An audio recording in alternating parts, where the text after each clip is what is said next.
All right, what's up, everybody? Welcome to Gonzo and the Judge Sports Talk here on Friday, August 26, 2022. Getting off to a little bit of a late start tonight. That was completely Gonzo's fault. So, but we're here now. We're ready to jump into it. Joined by the Sports Judge. How's it going, Judge?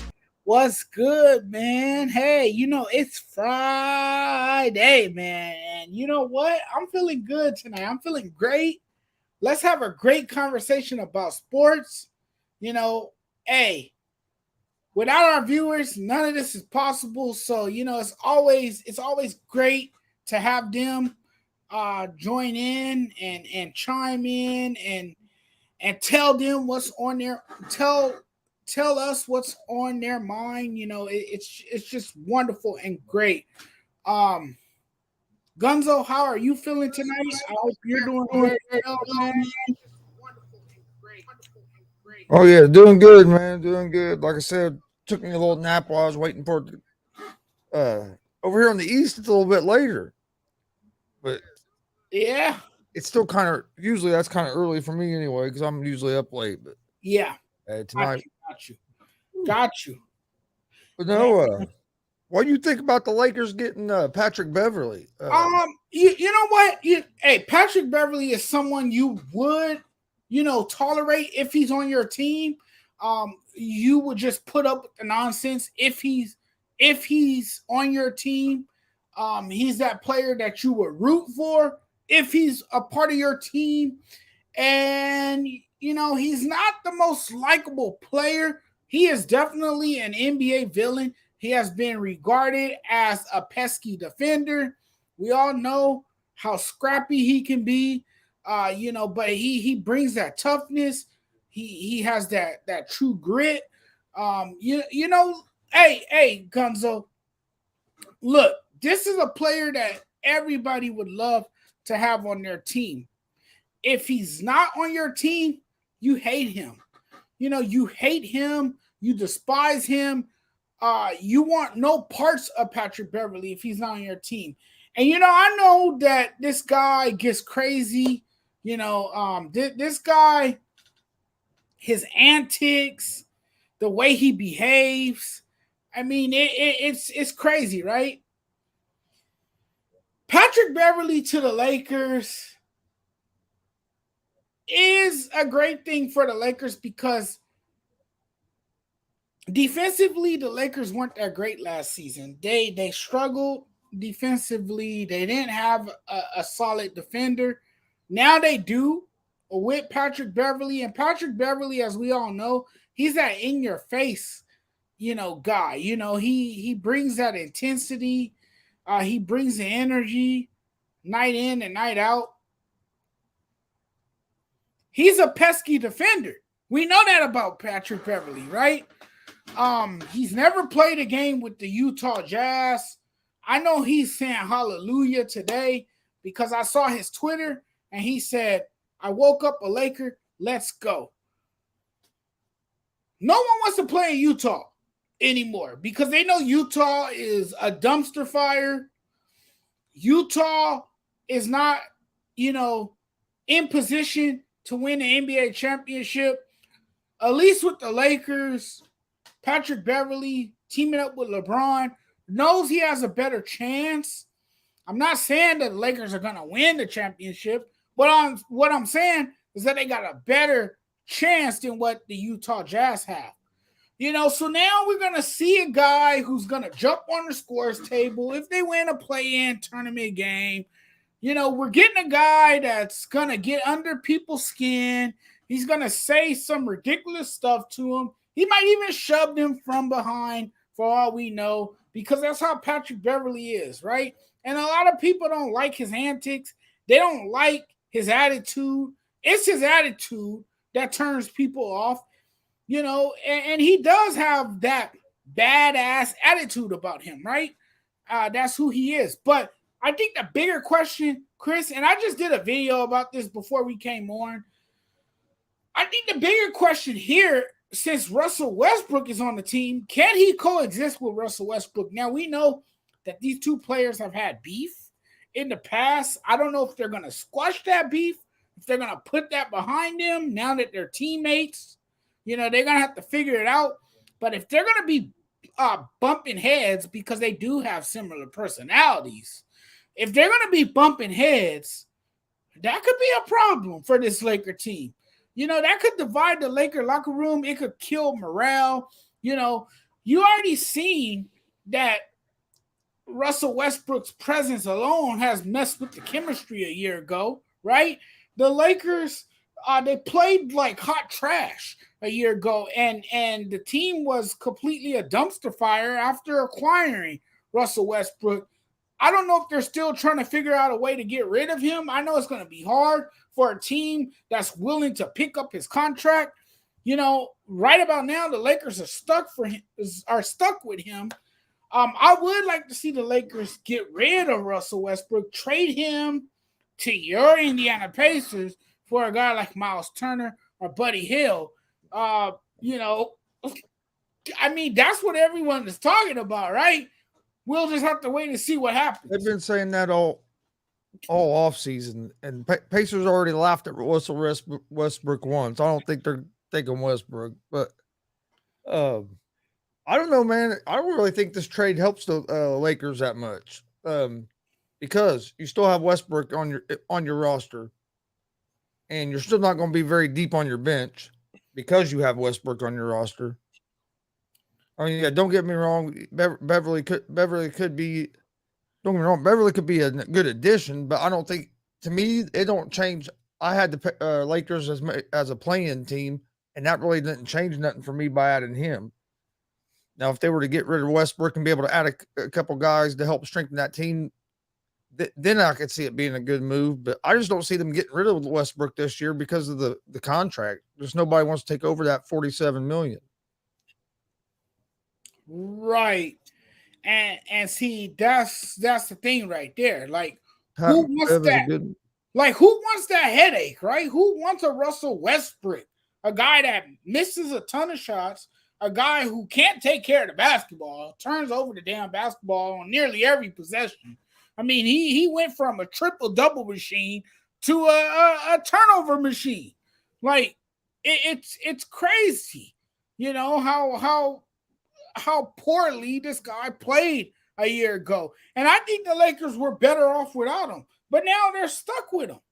They have no choice, you know, but to deal with Russell Westbrook. And you know he's not going to bring his 110% to the hardwood floor, because look, he really doesn't want to be a Laker. But who would pass up all that money, right? You know, you would be stupid. You would be a fool to leave that money on the table.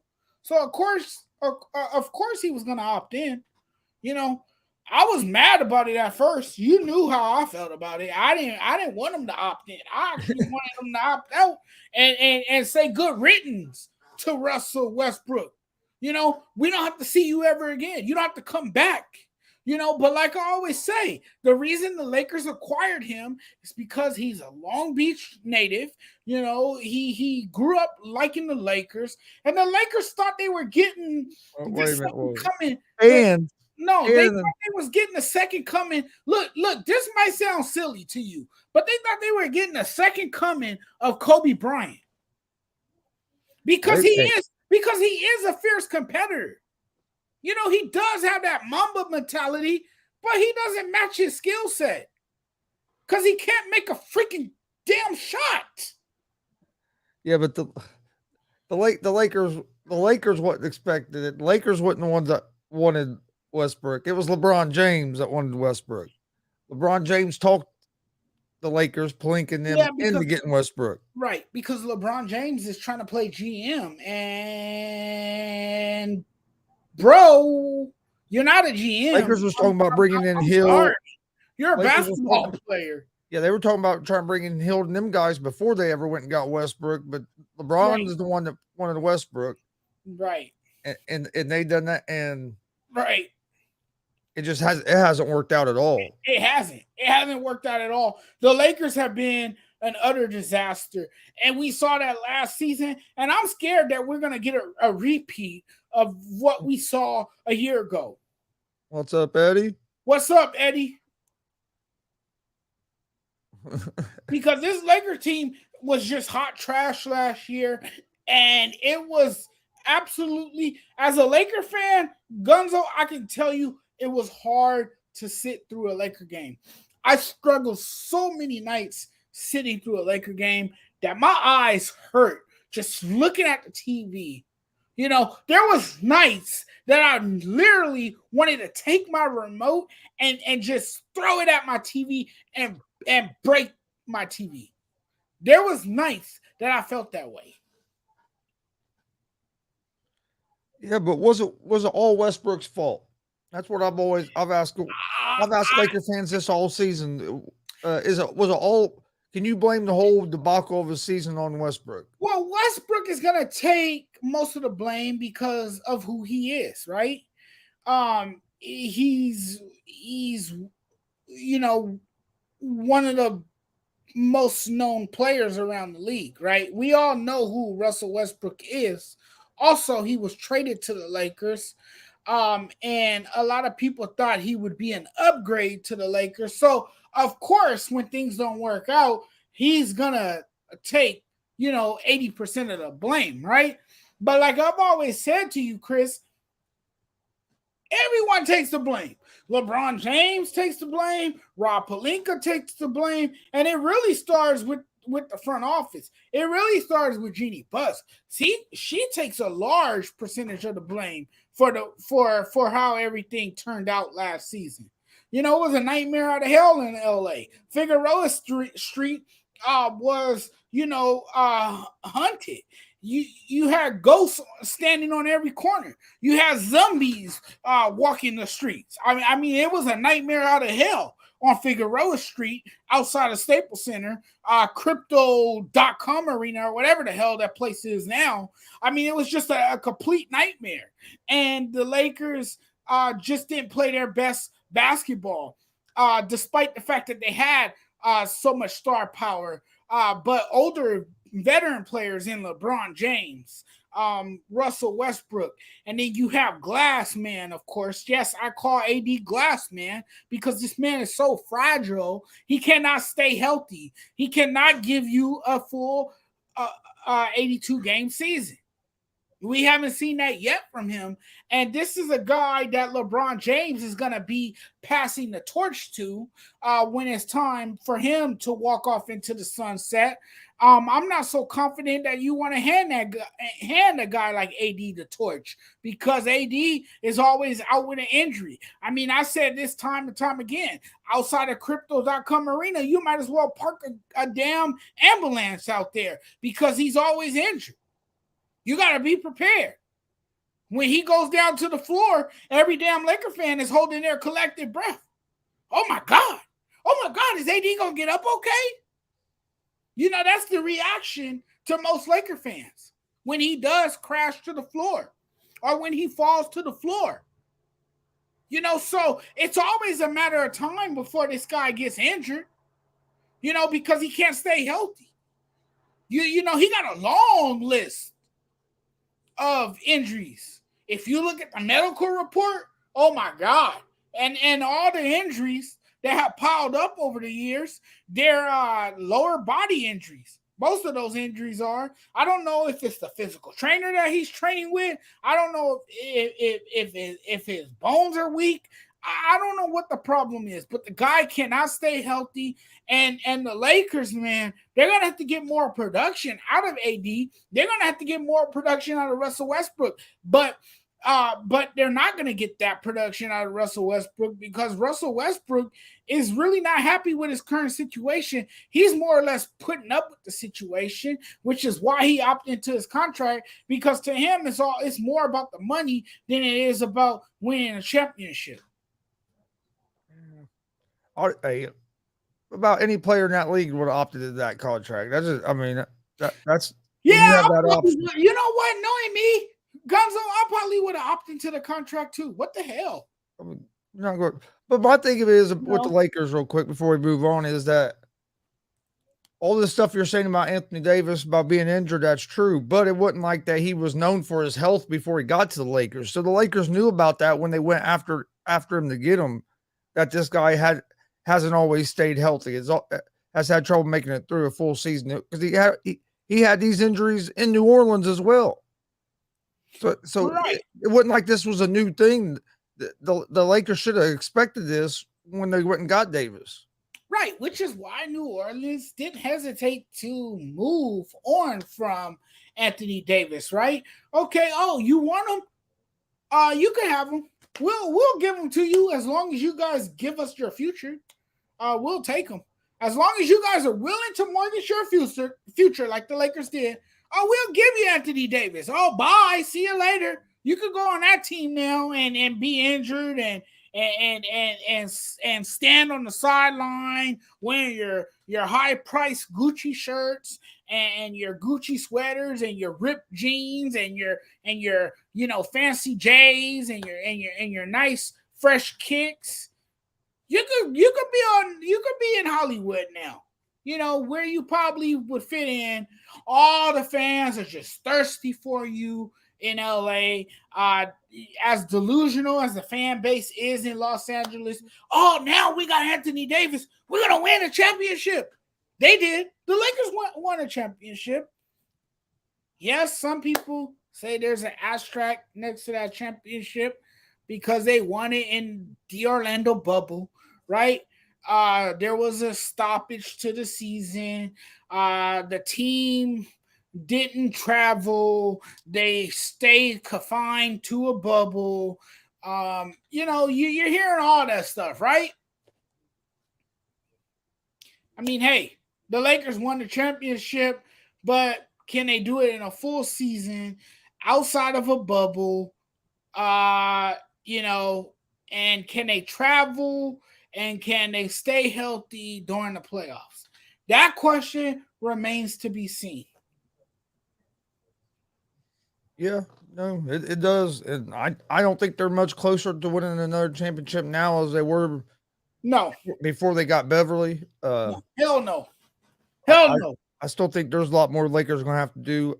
Beverly doesn't solve all their problems. They still need a great shooter. This is a guy that jumped on a scores table as if he scored 30 plus points when he only scored 7 points in the game. Oh, yeah. He's not going to score a lot of points. Now, he might, piss off the player that he's guarding. He might be able to get inside that player's head. He might be able to dislodge the basketball and force turnovers and turn turnovers into quick, easy points because that's the type of player that Patrick Beverly is. But he's not going to solve all your problems on the offensive side of the floor. He's not going to score points for you. The Lakers still need a dynamic scorer. They still need someone that could put up points, that could put the ball in the basket, that can score, that can draw fouls. That can, help this team explode offensively. They still need a shooter. That's how LeBron has thrived throughout his career. That's how LeBron has been able to flourish throughout his career, playing alongside a shooter. And the Lakers still lack that shooter. Oh, yeah. They like that. I think they liked a few things. We'll see how this new coach does coming in. Yep. I think Ham's a good coach, but it's always different when you're coaching a superstar, like guys like LeBron and people at that level. It's different coaching a team with with a guy like LeBron on the team than it is coaching a team without a big superstar. So we'll see how it goes. I think the big thing with them is going to be injuries. Can LeBron and AD stay healthy the whole season? Because with the way this roster is built and not being as deep, they can't afford for them guys to miss games due to injuries. Right. Because once they dig themselves a hole, they're in trouble. Right. But then on the other side of it, you have the Brooklyn Nets. who have a player that tried to demand a trade before he even started the 4 year extension that he signed. So, NBA is having some issues with that. So, what do you think? I keep hearing everybody say that when the new collective bargaining agreement comes out for the NBA, that there's going to be some changes made to try to stop these players from not honoring their contracts. Some of the stuff that's been going on with the players trying to demand their way out. I think there's going to be some changes made. I'm not sure exactly what them changes are, but I do see something change because this is not a problem.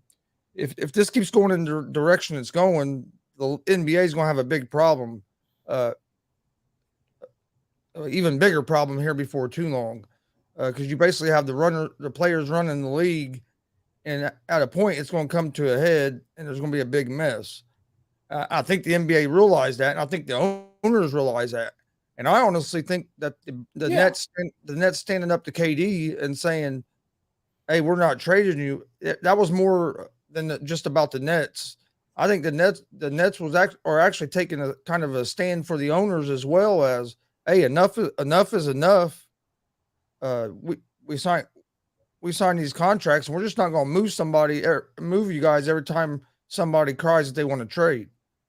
Right. And it shouldn't be that way, right? The players shouldn't have so much leeway and so much power, to dictate where they want to go.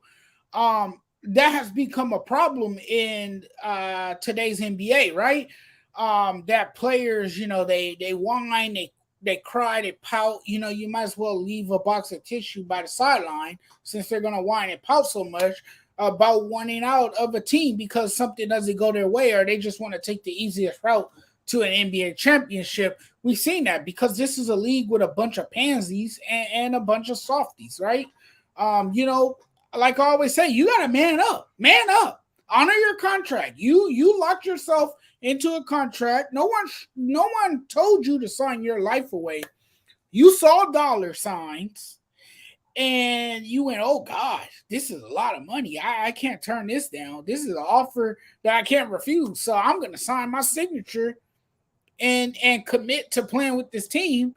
And then when things don't go their way, or when the team starts losing a significant amount of games, then all of a sudden they say they want to trade.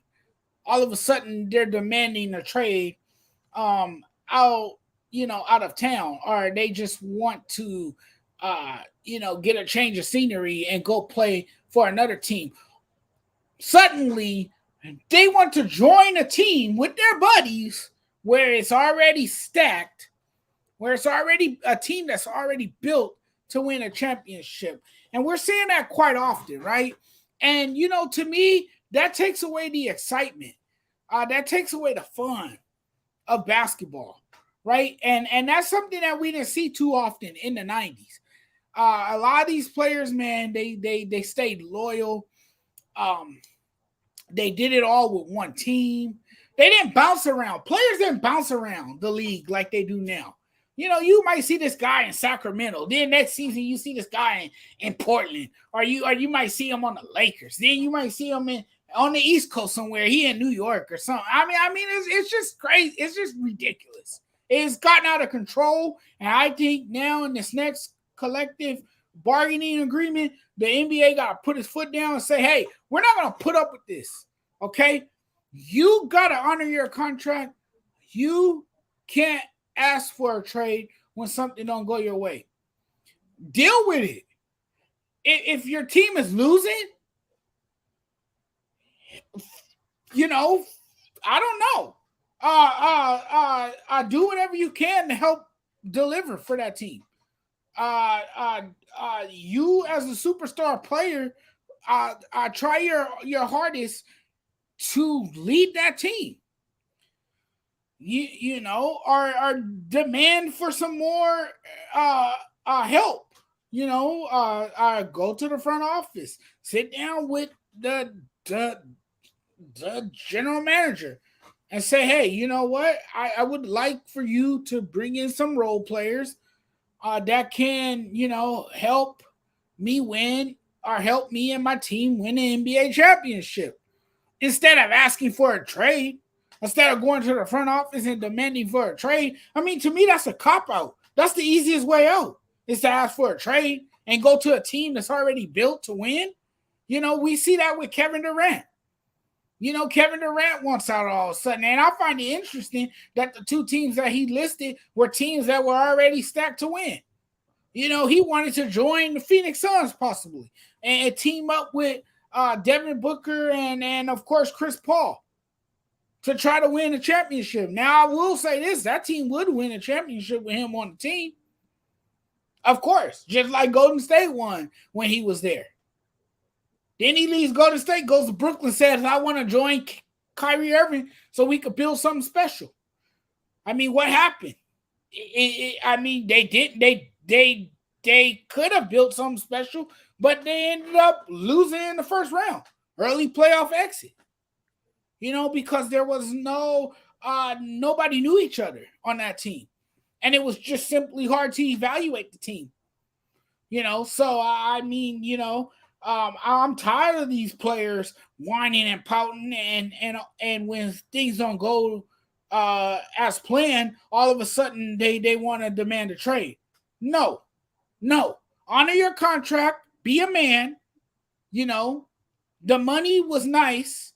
Now you locked yourself into a long-term contract. Stay with that team. Yeah, to me, it's not even that they want to move teams. It's like the way they do it and win. Like with Durant's situation, you just signed a 4-year deal that hadn't even started yet, and you're already asking out of it. I mean, because of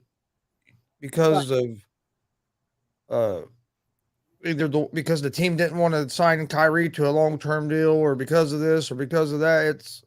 It's just eventually as much money as these players are making, eventually these owners are going. I mean, they're going to get to where they have enough of it, and something's going to change, right?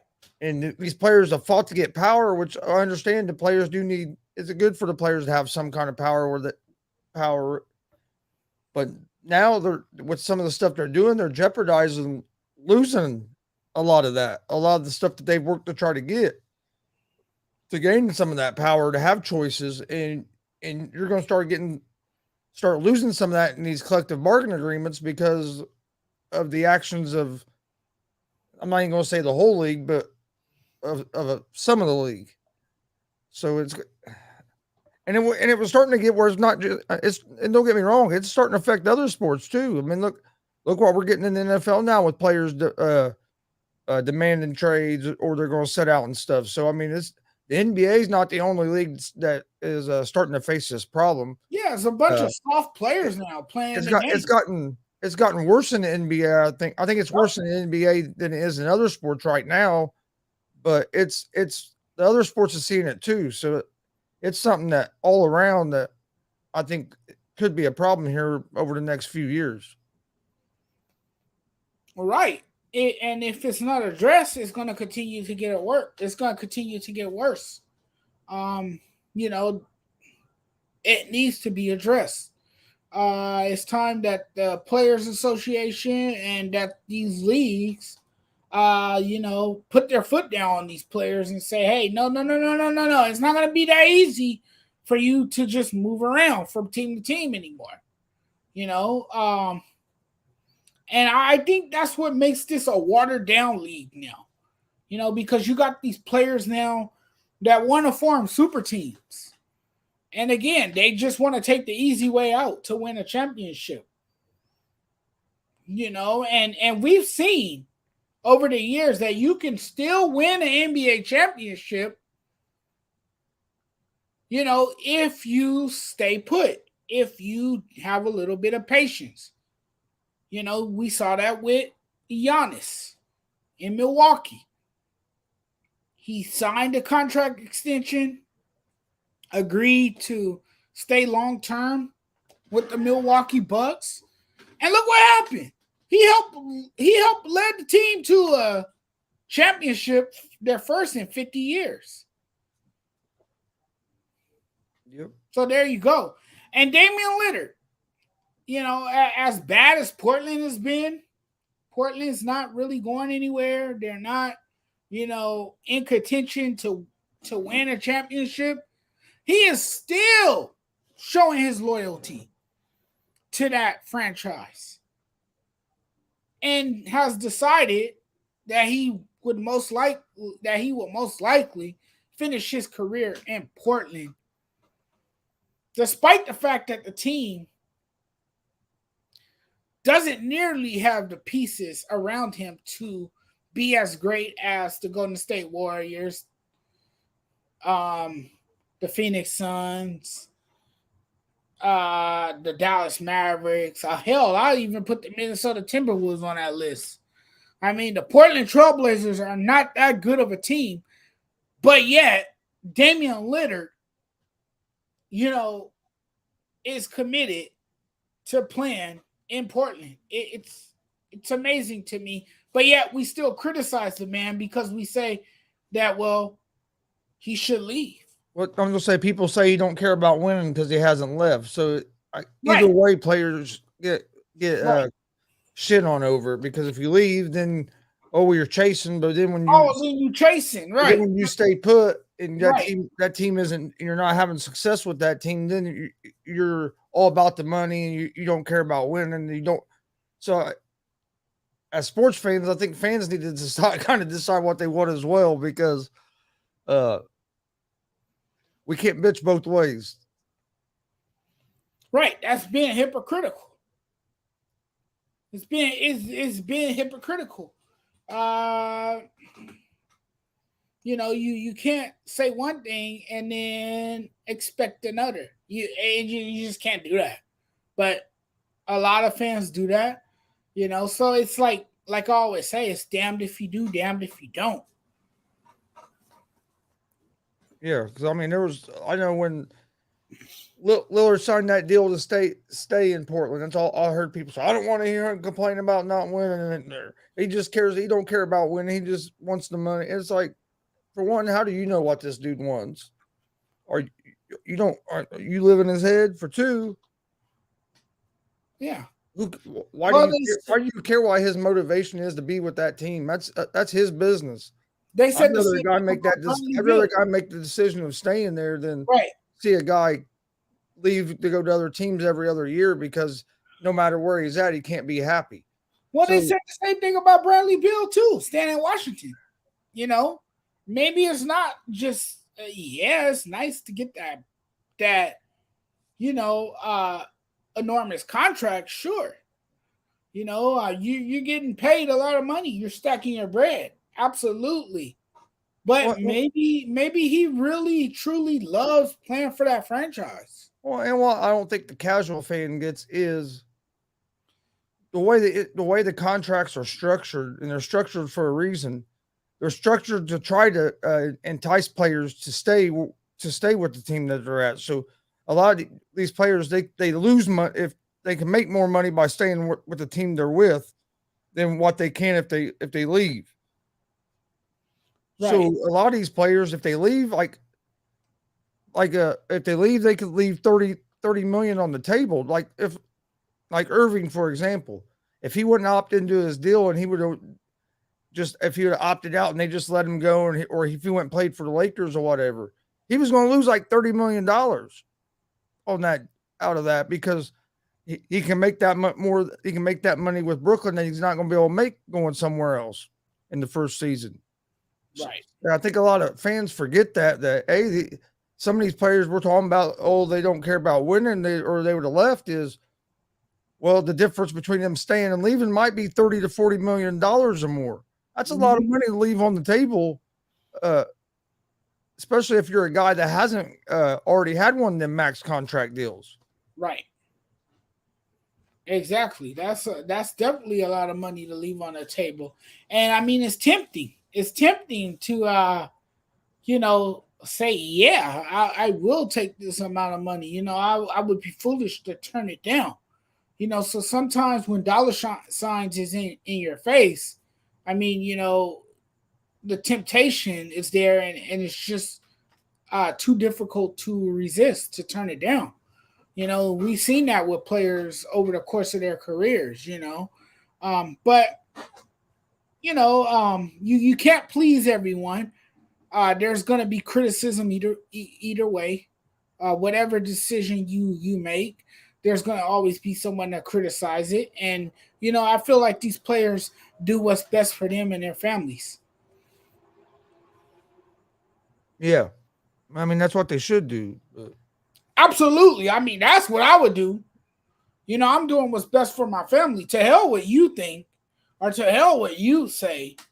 I'm doing what's best for me and my family at the end of the day. And to me, that's all that matters.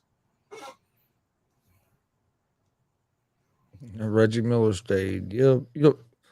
Yeah, Reggie Miller did stay. Reggie Miller finished his entire career with Indiana. It started with Indiana and it ended with Indiana.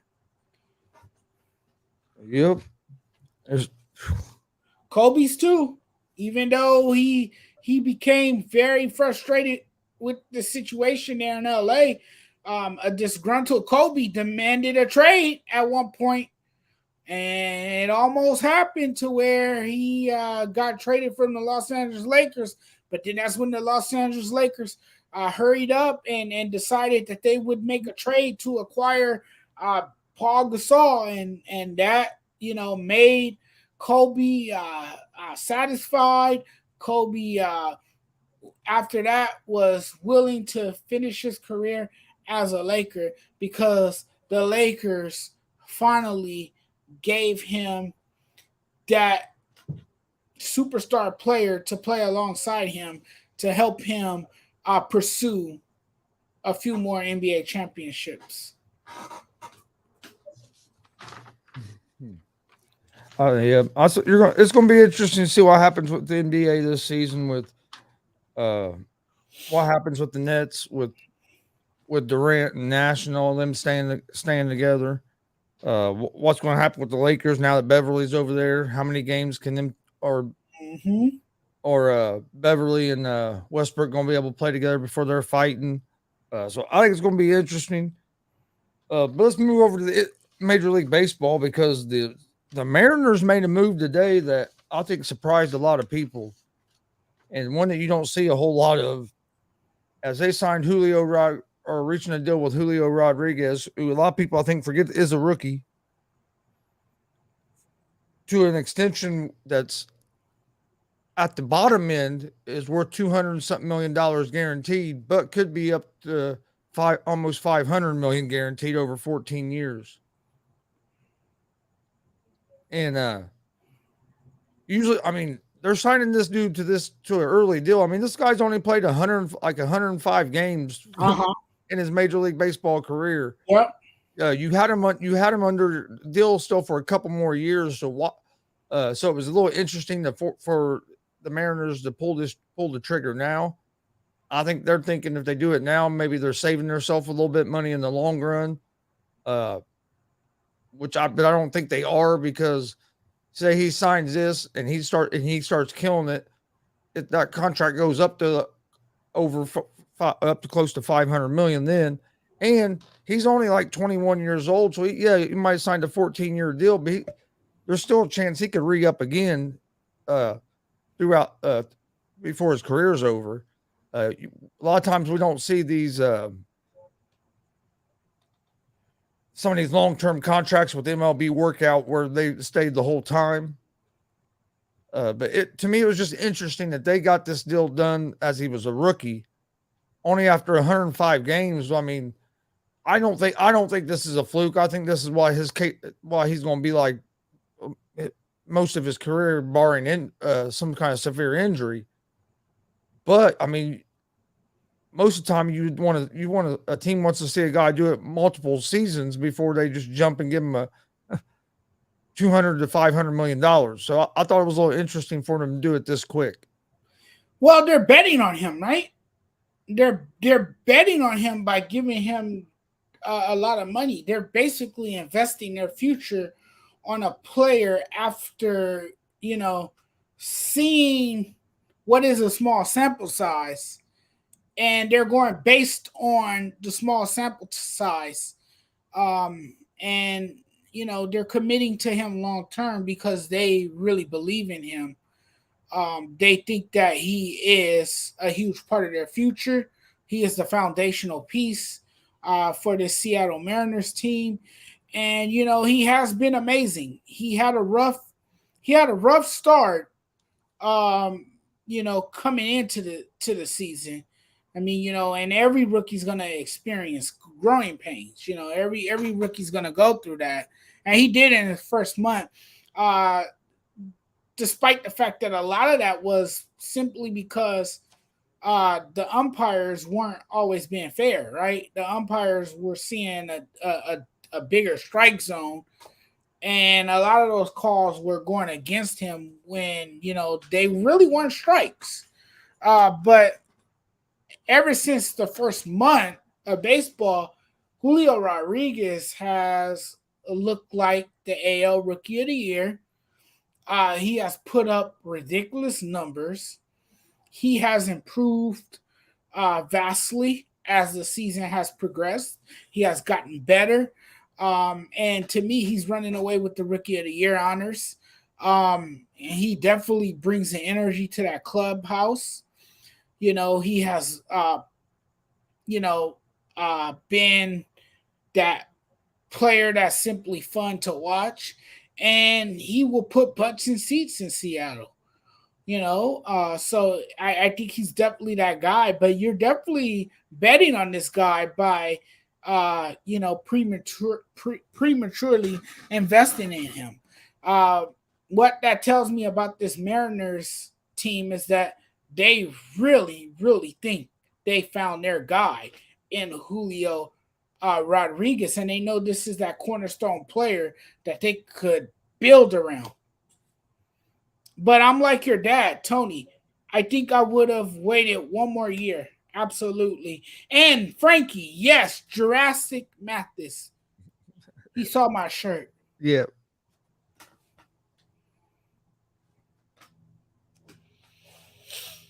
Oh wow. Yeah, it was just. I mean, they're betting on him, and it's just, man. I would have waited to see what he done next season, just because baseball's such a grind. Let's make sure that this season wasn't an aberration, which I don't think it is. I mean, if you think about it, a lot of baseball fans, or not, I'm not just going to say baseball fans. A lot of people that watch baseball or just sports fans, I don't even think knew who Rodriguez was until the All Star break and they saw him in the home run derby.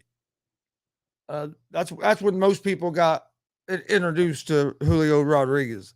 Not, what I mean. Now, like baseball fans that watch a lot of baseball and follow the sport, they knew of him some because of the season he was having.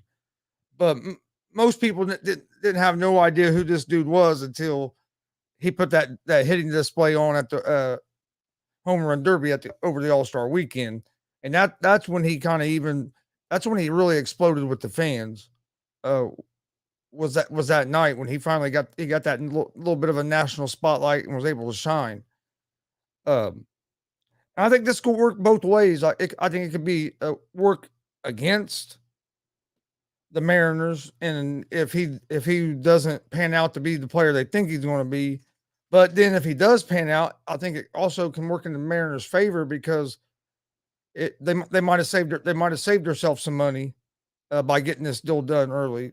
Because if he pans out to the player that everybody thinks he's going to be, he's going to be worth what they paid him and some. So I think it's too early to know whether this is going to be a success or not. I Right. just think I'd like to see, if I was the owner of a team, I think I'd have liked to seen him, the player, have more success than just Right. 3/4 of a season before I'd be pulling out or backing up the Brinks truck to him. Yeah, but like you said, they backed up the Brinks truck because they know that his market will continue to go up. So like you said, they by doing it now, they save a lot of money. And they're trusting in him to be that guy. They really think he is that guy, and he is having a wonderful rookie season. after making his debut this year. When you look at his numbers, and I'm looking at his numbers right here, he's currently batting 269 with a 799 OPS with 20 home runs, 23 bases stolen, and 64 RBIs in 108 games with the Mariners. That is unbelievable. And then he has won the American League Rookie of the Month in May and June. Um, and was one of the 6 rookies to make the MLB All Star team. So he definitely has the accolades early in his career, and like I said, he's the heavy favorite to win AL Rookie of the Year. And I think if he doesn't win it, I think that would be blasphemous. I think he's definitely has the numbers to win it. He definitely has locked down rookie outfielder. He definitely has locked down the everyday spot in center field. You know, he has already made a name for himself in Seattle. He's become a household name. Everyone knows who he is in Seattle. And like I said, he has put more butts in seats because he's mesmerizing. He's that exciting player to watch. And yeah, they probably should have waited a year later, but hey, they feel that he's their guy. They feel that he's part of their future, and he's definitely gonna be around for many years to come. And he definitely has done things that Ken Griffey Jr. did in his rookie season. So I think they see a lot of that in him. He resembles Ken Griffey Jr. just by the numbers that he's put up. So they feel that he has already proven himself at such a young age. I know he's only 21. He has a long career ahead of him. But, he can only get better at this point in his career. And, the Mariners felt now was the time to give him that massive deal and have it out of the way. And now they could just focus on baseball. Well, my other problem, it goes down to basically what Dad's saying here is, I don't understand why these baseball teams keep signing these guys these 10 or 14-year deals when more than often than not the deals usually don't play out. Most of the time that player isn't there for that long. So why not sign to a shorter deal? Because a lot of times these teams are getting. I mean, hell, you got players that haven't played in the league for over 10 years that are still getting paid. I mean, so yeah, why they work out some of these deals is just unreal. Yeah, and the structure of these deals are very complicated most of the time, and like you said, most of the time they don't pan out. Fernando Tatis Jr. is a prime example, right? Since he's gotten that massive contract, he hasn't been on the field quite often. He's been out with an injury because of his immaturity and because of his recklessness. He was out with an injury because of the motorcycle incident. And then now you add the fact that he got busted for a PED. So now he's suspended 80 games. So the contract hasn't really, worked out for the San Diego Padres. And now you got a pissed off general manager who doesn't know what to do with himself after giving him this deal prematurely. They probably should have waited until he was more mature and unselfish of a player before they handed out a contract like that to Fernando Tatis Jr. because now they're regretting it because they're seeing that he's not mature and that he's not, a guy that can stay on the field, it seems. So, I mean, there you go. Yeah, it just seems like we see it not even with just players nowadays. We've seen over the last few years where these teams sign these guys to 10-year deals worth hundreds of millions, and usually them guys never make it to the 10th year. But I mean that's where they're at right in the league right now, and you would seem like it'd be more efficient to sign them to a shorter deal than but also with there not being with there being no salary cap, it don't make sense to me to try to make these deals 14, 15 years. Cause it's not like you got to back in the money or something because of a salary cap. Because I mean, there is no salary cap in baseball. You can spend whatever the hell you want to spend, Right. which is different in a lot of these other leagues. You got Right. baseball coming down to the last month of the season before the playoffs. Yankees starting to turn the season. Looks like they're making a turn here. We're struggling. They had won 4 in a row going into the night. I haven't seen the scores for tonight, so I'm not sure if they won tonight or not.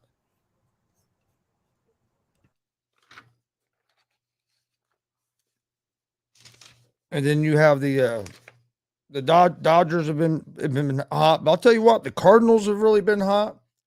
And another team that's been hot that people in the American League, I think teams or people need to be watching out for is the Tampa Bay Rays.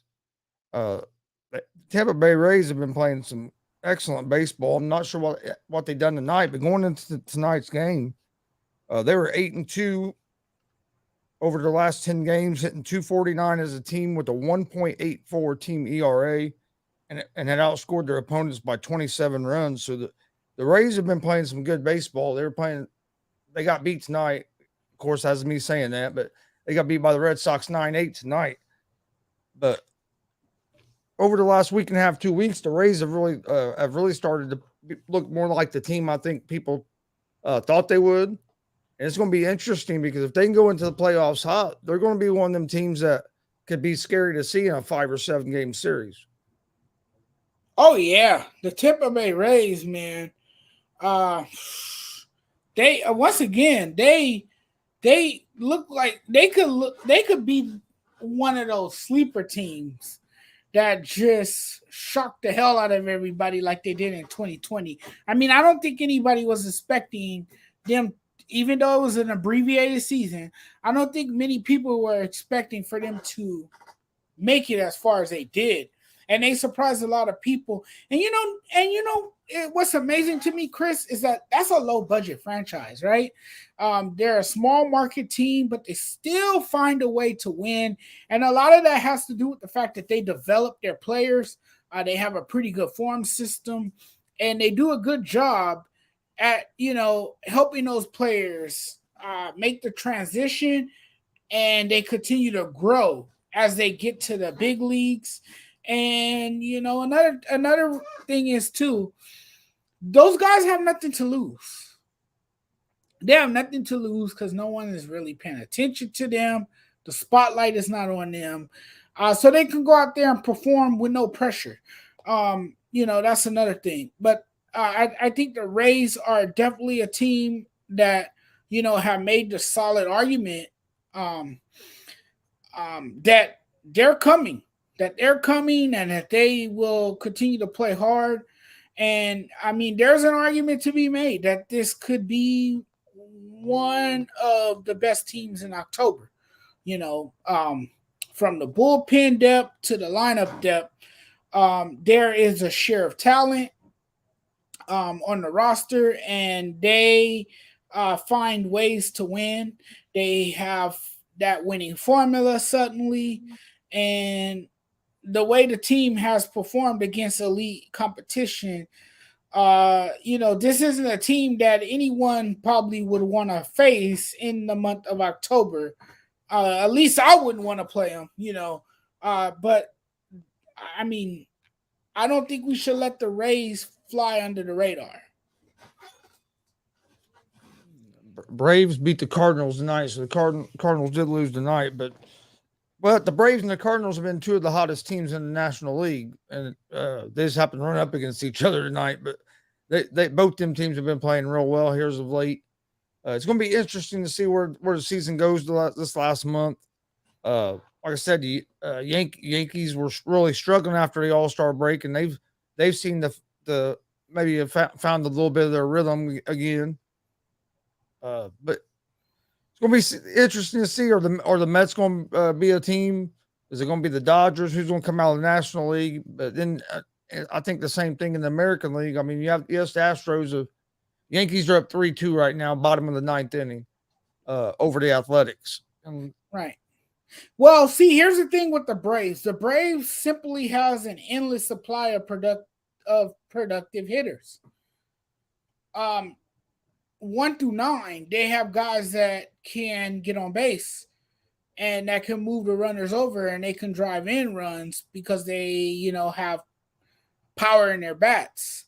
And then you look at the Cardinals, man, they simply have an endless supply of gloves. They have one of the best third basemen in baseball, if not the best third baseman of all time. And I'm talking about Nolan Arenado. We see him continue to have web gems each night. He makes plays that look nearly impossible. And then you have Paul Goldsmith, who on the Cardinals is just having an amazing year. He's looked outstanding. This is a guy who should run away with the NL MVP. I think he has made a case for it. He has put up ridiculous numbers all season long, and he has done it consistently. He has been able to sustain it up until now. And then you have this rookie in right field who continues to make amazing plays with his glove. I'm talking about Nars Nootbaar. I finally said his name correctly. I think I did. He's been sensational, making diving catches, making catches back at the warning track, tracking the ball down, and making the plays when necessary. So he's been good. But I think with the Cardinals, I think their recipe for success is their defense.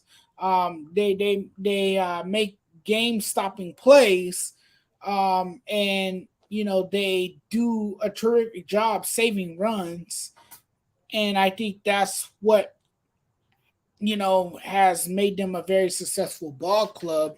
Then you add the fact that you have Albert Pujols, who is close to home run number 700, which is amazing. And pretty soon he's going to belong to the 700 club, which is incredible. So you have his veteran leadership in the clubhouse, and then you still have Yadier Molina as well. So yeah, this Cardinals team, they can make a lot of noise in October, and that's also another team that I wouldn't want to play as hot as they've been.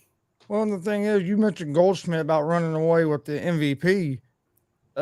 One of the closest players to him in the MVP is on his own team, in Nolan Arenado, who's hitting 300 on the season as well.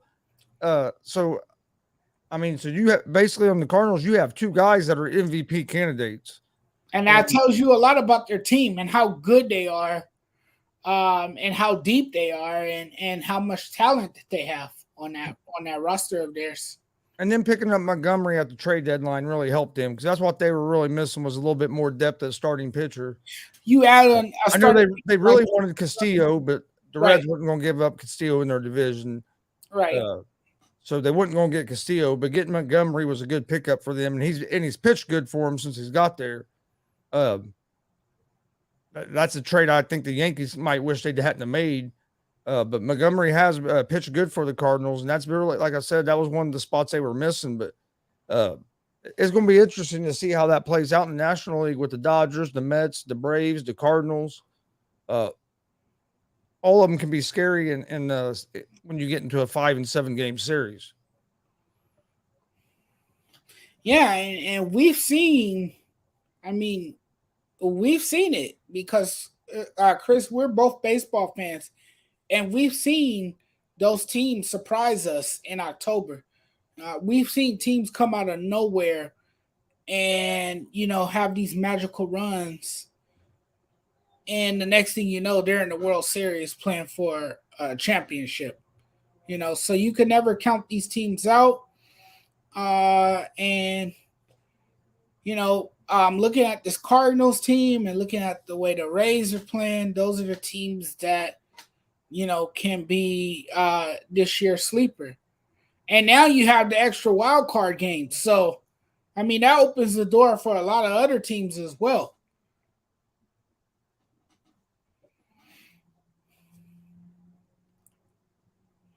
Oh man, okay. I was reading about Rodriguez's contract.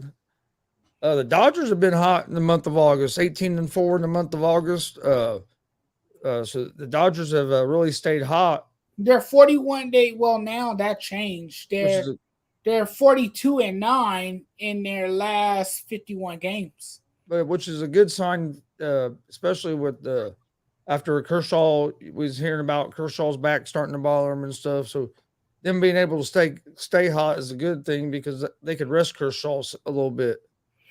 Yeah, you got Dustin May back. You lose Bueller. You lose Walker Bueller, right?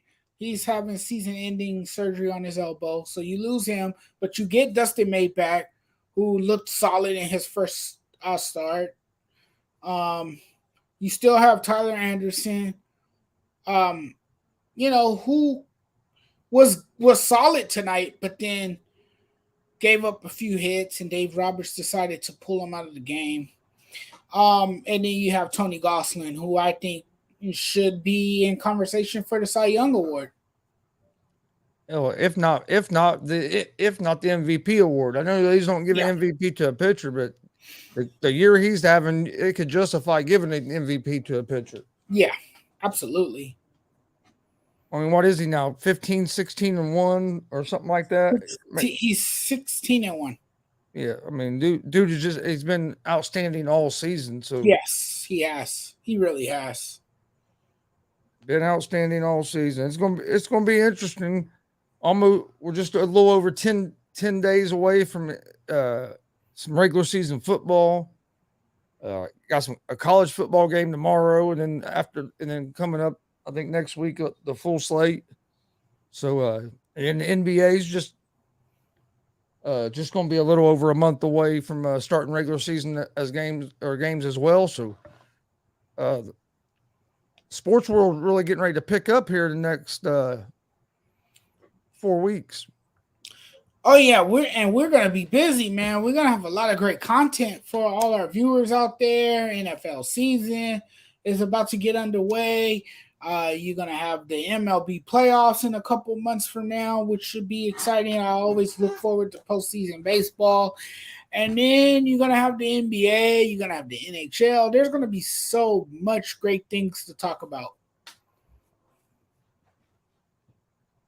Do you think, real quick before we do get out of here, do you think that the Philadelphia Phillies can catch fire now that they get Bryce Harper back, and they have been playing better baseball, and then you add Harper to that mix, that can maybe give the Phillies a late season surge to try and make a little bit of noise. Yeah, that can actually do two things. It can either, give you that extra boost, or it can set you back. Because sometimes when a player comes back into the lineup, it kind of messes things up a bit. He gave him a boost tonight. That team starts to slump. Yeah, it did give him a boost tonight. So in his first game back. So having Bryce Harper, to me, having Bryce Harper is huge. He's an instrumental part to that team's success, and he is definitely one of their superstar players. So to have him in the lineup is definitely a plus. The Phillies, like you said, have been playing great baseball. They've looked excellent. You have Kyle Schwarber. Now you add Bryce Harper, Rhys Hopkins. You got guys in that lineup that can hit and has done their fair share of work in that lineup, and then you got Aaron Nola. You have pretty good arms in that starting rotation as well. And thinking about this, their bullpen has been suspect. Well, this was a team that got off to such a terrible start that they fired their manager. Right. And now they fired Joe Girardi. On the season, they have a record of 70-55. Right. Just think if they were to go off to a better start to the season, a little bit better start to the season, what their record would be right now too. They fired Girardi during the season, and right. And don't forget this too. They got Zach Wheeler, one of the best fastball throwers in the game. And when he's on his game, he's almost impossible to hit.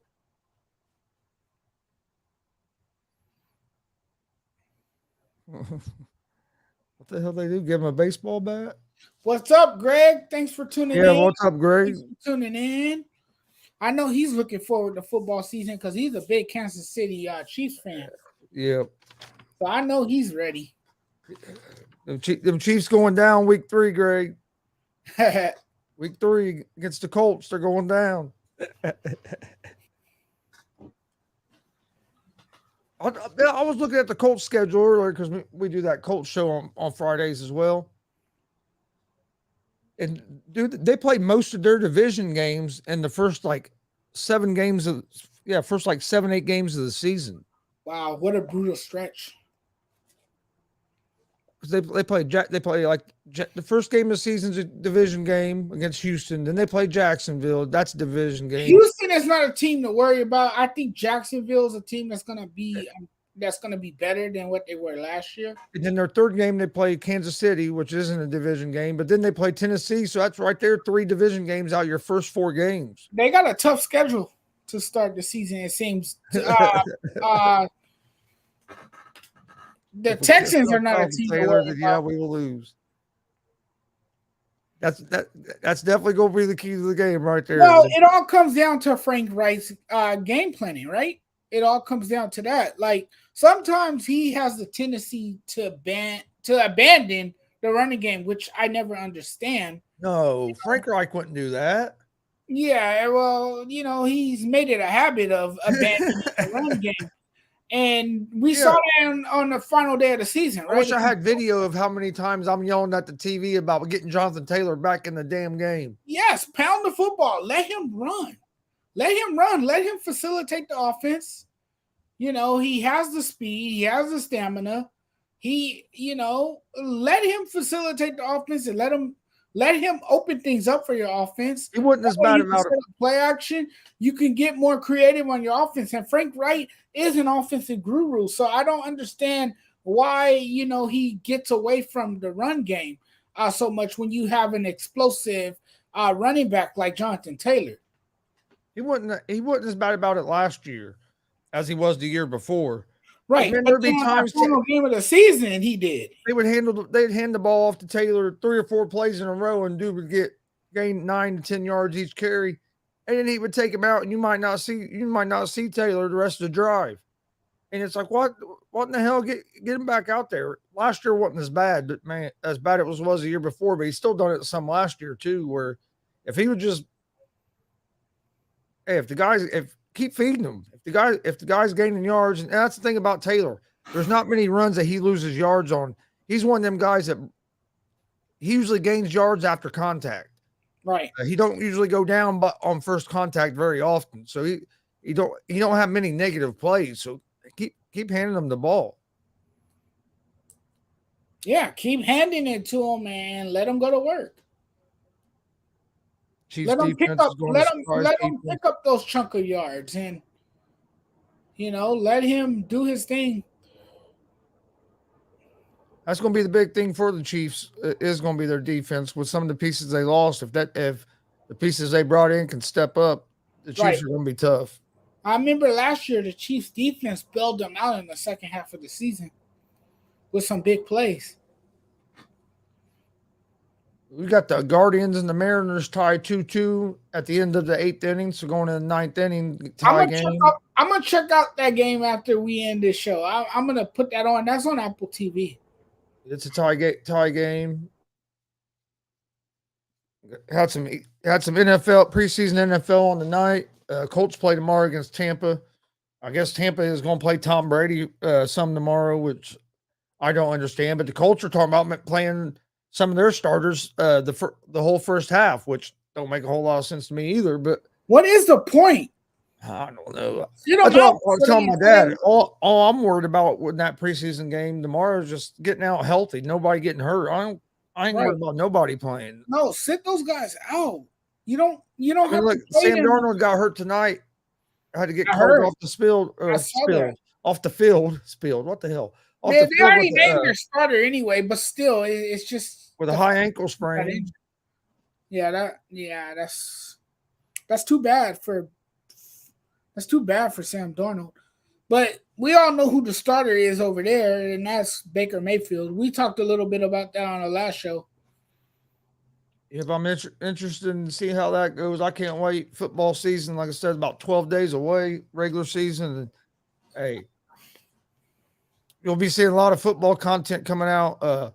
Oh yeah, off this show. Plus, I do a lot of if you're Colts fan, even if you ain't a Colts fan, when we play your team, I do a lot of Colts watch-alongs and live reaction to during the games and stuff like that. So. Hell, we'll probably go. I'm probably gonna go live for opening night on that Thursday night of football. I'm probably gonna do a watch along for that and just talk football. Hey, it's fun to get some guys together and just talk football. So we'll be on the lookout for that. I got a big weekend this weekend. As tomorrow, 4 p.m. Eastern, we have pro wrestling super fan and also founder of the HWA, which is the Hoosier Wrestling Alliance. Sam Mitchell will be joining us tomorrow at 4 p.m. Eastern. Live on YouTube, Facebook, and Twitch at Gonzo Sports Room. Come check that out. Should be an interesting conversation. Then Sunday, if you're a pro wrestling fan, we're gonna have some live pro wrestling. Warrior Pro Wrestling 12 live from Danville, Indiana. We'll be live streaming it. You'll be able to see the matches. We'd also do live commentary to all the matches. Should be a great time. That's Sunday at 3 p.m. Eastern. Also, tune into our buddy Greg's show tomorrow, Red Kingdom at 1 p.m. Central. You can find out on the All Sports All Plays network, ASAP Sports Network. So check Greg out tomorrow at 1 p.m. Central. Make sure you like or subscribe on our YouTube page at Gonzo Sports Room. Also at the Sports Judge on YouTube. All Sports All Plays, ASAP Network on YouTube. Same thing on Facebook and Twitch for the ASAP Sports Network, Gonzo Sports Room. We greatly appreciate it. Appreciate all the support. If there's anything that you want to hear us talk about, just hit us up on social media, and we'll make sure we get that stuff into the topics. Absolutely. And we do this for you. Judge, you got any final thoughts before we get out of here on this Friday night? Another great episode, my friend, man. It was great to be back on. We do this on Mondays, Wednesdays, and Fridays. And this show has been a blast. And I want to thank all our viewers out there. Frankie, Damien, Tony, your dad, Greg, Eddie, Glenn, and whoever's name that I miss, I apologize. You guys know who you are. I greatly appreciate it. Me and Chris both appreciate it wholeheartedly. We thank you guys so much for tuning in. You guys don't have to. Thank you guys for making us a part of your night. It's always great. Happy Friday to you all. And man, what another great show. What another great show. And one thing I did forget. And one thing I did forget too, before you go. Subscribe to my YouTube channel. You guys know where to find me. Sports Judge, the Sports Judge. Subscribe to the YouTube channel. If you guys haven't subscribed to the YouTube channel, subscribe to the YouTube channel. I post short take videos up there about sports. I did one earlier before I came on the show. I talked a little bit about Patrick Beverly and Russell Westbrook. You guys might want to check that video out. And then you guys can also follow me on Instagram, SportsJudge85. And you guys can follow me on Twitter, SportsJudge85. I'm going to hand over the floor to my good friend, Gonzo now. Yeah, I forgot. Tomorrow at 8 p.m. Eastern, we will be doing a live watch-along and reaction for bare knuckle fighting. I think it's the BKFC 28. It's in Albuquerque. If you're a fan of fighting, come join us. It'll be a fun night of just talking some fights. If you haven't watched bare knuckle fighting before, them guys go at it. It's crazy. No gloves. They just get in there and fight. Usually until somebody gets knocked out. So it's if you like combat sports, it's fun to watch. So join us Saturday night, 8 p.m. Eastern is the prelims. 9 p.m. Eastern is the main card. And like I said, Saturday or tomorrow at 4, we have the interview. Sunday we'll have the live pro wrestling. And then, of course, back on Monday, we'll have all our regular programming. Gonzo and the Sports Judge at 11 p.m. Eastern. We'll have Horseshoe Talk, our Indianapolis Colts show, Monday and Friday at 6 p.m. Eastern. Easy Money, a sports betting show, Monday through Friday at 3. Also have Around the Bases baseball show, Monday through Friday at 9 a.m. Eastern. So seems like there's always some kind of content coming out, either the Gonzo Sports Room or the All Sports All Plays. So if you want to watch sports, there's always something coming out of those networks. And Sports Judge is always staying busy. So there's a lot of different ways to find us. But we appreciate everybody joining us, and we will see you guys on Monday at 11 p.m. Eastern for another episode of Gonzo and the Judge Sports Talk. Everybody have a great weekend and stay safe. Great weekend. Stay safe, everyone. Don't drink and drive. Peace. All sports, all plays. All sports, all plays. All sports, all plays.